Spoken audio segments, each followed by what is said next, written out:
and welcome to Books and Beasties. My name is Sarah Newland. I am a licensed veterinary technician and an award-winning fiction author of the young adult series Extant. And Books and Beasties is really a passion project between these two major facets in my life. So here we're going to be taking a deep dive into how an animal character in one of my favorite books impacts both plot and character development. And this is all very spoiler free, so you don't have to worry about ruining the book for you, but we are going to be taking a look at some specific examples of how the human-animal bond really has crossed the barrier from reality into fiction. And today we are going to be chatting about Atlas the Sloth in J.P. Hostetler's novel Hidden Meridians, Book 1 of the Around Curiosity's Edge series. Now, a little bit about Hostetler first. So he is an award-winning children's and young adult fiction author, and I actually discovered him on Instagram before Hidden Meridians was published. So he was just getting the cover art back, and he posted this really awesome time-lapse reel of the cover going from the sketch artwork to moving the different characters around, and then the color and the lighting and the words and putting all the texture on it. And it was just a really beautiful time-lapse video. And my first impression from the cover, I knew nothing about him, right? I knew nothing about him, I knew nothing about the book. I just stumbled upon this video. And my first thought was, this looks like Percy Jackson with animals. I have to read this. And really, that's not far off, but we'll get there. So, yeah, and since then, Hostetler's second book in this series is also out, and the third one is slated to be released later this year in 2024. So keep on the lookout for that. And you can always find out more about Hostetler at his website, which I will tag down in the show notes, and you can also connect with him on Instagram. A bit of background on the premise of Hidden Meridians and the Around Curiosity's Edge series before we jump into Atlas the Sloth.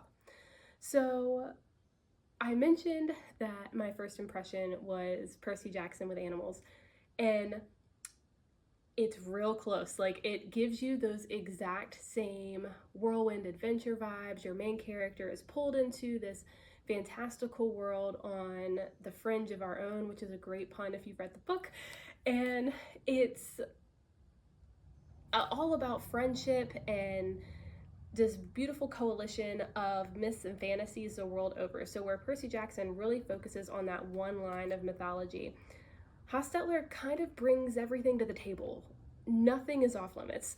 And heavy emphasis on friendship. So same kind of theming lines as Percy Jackson, and same pacing, adventure style. You are out to see the world with your new best friends, and there are tons of animals in this book, which made it 1,000 times even more enjoyable for me. So the premise of Hidden Meridians opens when our main character, Salem, his mother has passed in a tragic fire. Now, his dad has been dead for many years, and we don't really know much about him beyond the fact that he's passed and is not in the picture. But his mom and him had a very loving relationship, and Salem is very much broken by the loss of his mother, and even more so because now, as an orphan, he has to go and live with an uncle he really knows nothing about. And Uncle Ulysses is unique in many ways, but the most striking is that Uncle Ulysses does not live in a house. He lives on a ship, and he lives on the ship Curiosity. So Salem does not know this until he is setting foot on said ship, and his caretaker basically bids him farewell and good luck, and he is off on this strange ship with this strange uncle and a bunch of strangers that he's never met, so who are all just a touch off. And after spending a couple of weeks aboard, Salem soon realizes that all of these people around him who appear human are mostly not human. He is surrounded by fantastical beings the world over, and they're all serving one purpose on the Curiosity, and that is ferrying endangered, fantastical creatures from our world to the sanctuary of the Fringe, which is basically a safe haven for all of these fantastic creatures that are being hunted down by a very dark secret society that I won't dive into too much here, but it puts a lot of underlying tension there in the book. So he's basically realizing that his entire world is not what it seems, and his uncle is part of this group of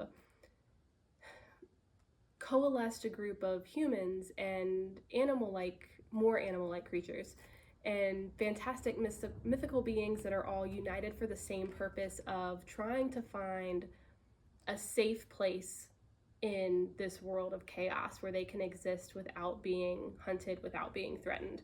And Hostetler presents all of this in a beautifully packaged story about friendship and family that breaks the bonds of blood, race, and species. So it is incredibly well done, and I loved it from cover to cover. You can see I tagged a bunch of quotes. This is my tag for Atlas. All of these are just wonderful little things extra in the book. So if you have not read this series, I highly recommend it, not just as a vet tech with there being lots of cool real and fictional animals, not just as an author, as this being a really fun, awesome read, but also as a mom. This is the kind of book that I want my daughter to read when she grows up, and instilling those values of friendship and acceptance and helping each other in any way that you can. Finally, on to our beastie Atlas. So Atlas is a sloth, and I will just go ahead and address the elephant in the room. I know anyone else who has read this book or anyone who goes on to read this book is going to come back here and complain that I chose the sloth out of all of the incredible, awesome creatures featured in this book. There's a water dragon, okay? She's on the cover. Although Atlas is on the cover too. He's on Salem's shoulder. Validation. So I will just say my piece right now. This whole thing is basically going to be not just a defense of this sloth, but a defense of sloths in general. So I chose to feature Atlas because Hostetler has taken a creature from our real world. So it's not a fantastical being. I mean, they're cool, but it's not a mythical being. And one that is laced with so much criticism to the point where its name equates laziness. So, if you're just slothing around, it means you're lazy and unproductive and not doing anything. Like, we have made the sloth an insult. And Hostetler not only redeems Atlas the sloth, but all sloths in general. Just go ahead and just redefine the nature of sloths. So, just to say my piece, I hope that by the end you will appreciate him as much as I do. Now, we first meet Atlas about halfway through the book. So, right there is where we meet Atlas. And Atlas is a meridian sloth, which means he moves even slower than other sloths, if you can imagine that. And he moves so slow that he can actually see the meridians. So the prime meridian, well, there are many countless meridians that are invisible to us, but sloths move so slow they can see them. The meridian sloths can, and they can even open them. So Atlas is amazing plot-wise because while all of these people aboard this ship are working to save and secure all of these fantastic creatures that are being hunted, Atlas is really the only one that can get them over to the Fringe, which is really cool. So we've taken, the slowest, insulting creature, the one that we kind of disregard in our day-to-day lives, and made him a huge hero here. They call him a supine superhero in this, which is amazing.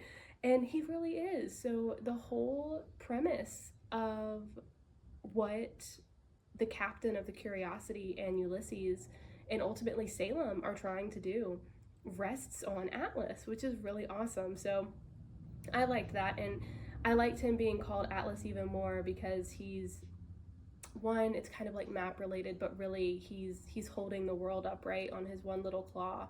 The entire idea of the book rests on him, whether it started that way or not, which I think is amazing. The other thing I really like about Atlas is that when he's presented by Captain Fern as the supine superhero that he is, Salem already knows that the people aboard this ship are not what they appear to be. He's grasping the concept of what it is they're doing aboard Curiosity. He knows his entire life has been a lie about what reality is. And yet, presented with Atlas the Sloth, he says, but sloths are lazy, aren't they? So, in 6 words, Hostetler underlines our prejudices against this species that we have decided as a society because he's slow, he must be lazy. It's an assumption that's been ingrained in us so much that it's infiltrated our everyday English vocabulary, even though very few of us actually come across sloths on a day-to-day basis. And it also shows Salem's youth. So he's still, even though he's seen all these things, given we are only halfway through, so he hasn't seen everything that he's going to see. But he's seen a lot, and he knows that what he's been exposed to before joining the Curiosity is mostly wrong, and yet he holds fast to this kernel of untruth that society has ingrained in his brain. Sloths are lazy, aren't they? And Captain Fern instantly goes into proving Salem wrong, which is what we've basically done through the whole first part of the book anyway. But Fern says, the world today rewards speed, efficiency, industriousness. Alone, these things can be helpful, but together, they destroy the beauty of what the sloth brings. Moving slowly is not a bad thing. It allows one to see things differently and take in more of an environment. So, I love this because yes, we are underlining Salem's character, how much he still has to grow, how much he's really still a kid, and even adults seriously have issues with holding on to things that their parents told them were true. And it's like when my dad tells me there are snacks on the boat. I know he's lying, but part of me every time is like, maybe he really did bring snacks this time. So there's just part of us that really wants to believe, or is taught, we're just taught from such a young age that certain things are true, and we really don't know until we go out and discover the truth for ourselves. So we have to, it really emphasizes making your own conclusions, asking questions, and like finding the real truth and not just accepting what people tell you is true, and valuing what every species, every person brings to the table. Yes, Atlas is the slowest moving creature on the ship, the planet, but we'll just stick with the ship. And he is the only one who can get them to safety, who can get them to the fringe. It's incredible. I love it. It's amazing. And even more than that, on a personal level, I felt so validated because for me, you know, I said in my introduction, I'm a vet tech and an author. I pull roughly full-time hours in both careers. I'm a mom. I still see my family. I see my friends sometimes. And I still have hobbies. I teach paint nights and I do all kinds of stuff. And sometimes, a lot of times, society rewards that rush. We are taught to embrace the grind and work. And to the point where, at least for me, when I am watching a movie, my brain is thinking, how can I make this activity productive? Which is terrible, right? Like we're we're not taught to value rest. And for me, that's an active mentality shift. I have to catch myself doing it. And this was really like, wow, I really feel seen in society as we have just shifted to valuing fast industriousness and not appreciating rest and the point of the sloth. So we all need a little bit more Atlas in our lives. One more thing I wanted to touch on is Hostetler's use of animals as a whole. So you see so many different creatures, so many different species in this story, and they all have different traditions, they all have different needs, and they all have to cohabitate in this space. And for a young reader, this is such a good exposure to finding areas of prejudices in your lives that you may not realize are there. So, and by presenting it with animals, it makes it easier for them to take a step back and have like an external perspective, which is why the main reason why I really want this to be a series that my little girl grows up and reads, because it really shows that every creature, every person, every animal, no matter their species or breed or race or religion, we all have something to bring to the table, and we are all sharing the same space. The earth is smaller every day with technology and travel. If we do not learn how to cohabitate this space, there is no other option. We must learn how to cohabitate this space. And this is a beautiful rendition on accomplishing that. As always, I like to leave you with a bit of a vet tech tidbit. So today's might seem a touch off topic, bear with me, it'll all circle back. But as a vet tech, one of the most common things I see are people rescuing wild animals and loving for them in their homes.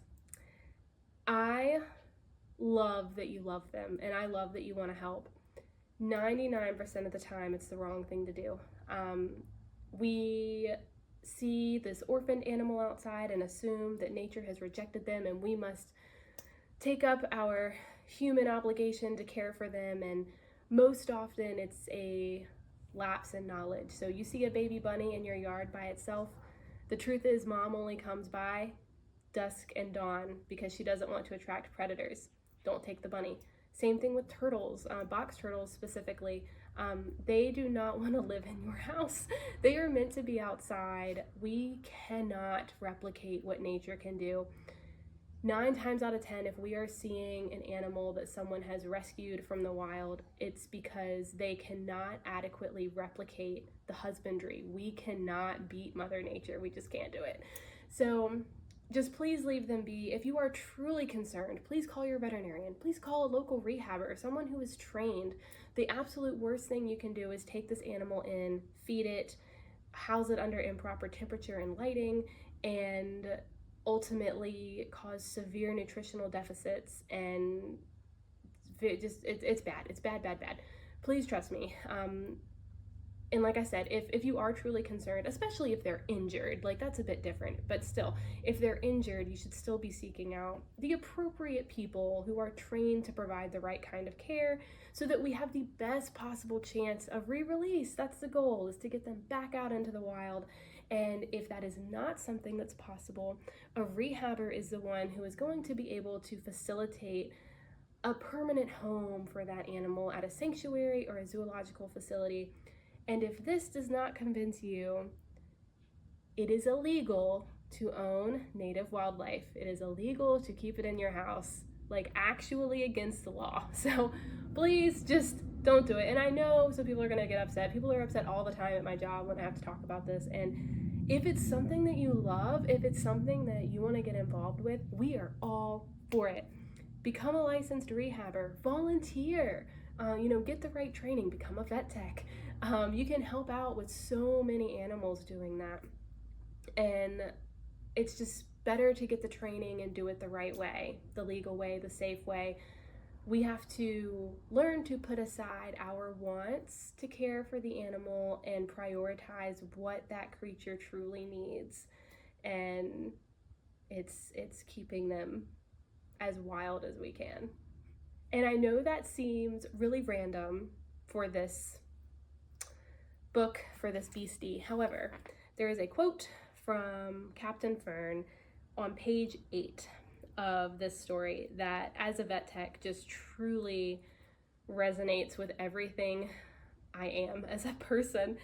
And he's asked by one of the fantastic creatures he's trying to help get to the fringe, who's not human, "Why do you do it? You're human. Why help things like me?" And Fern answers, "Those I love most are things like you." And that's why I'm a vet tech, because I love animals and I want to help them, and I want to help them the right way.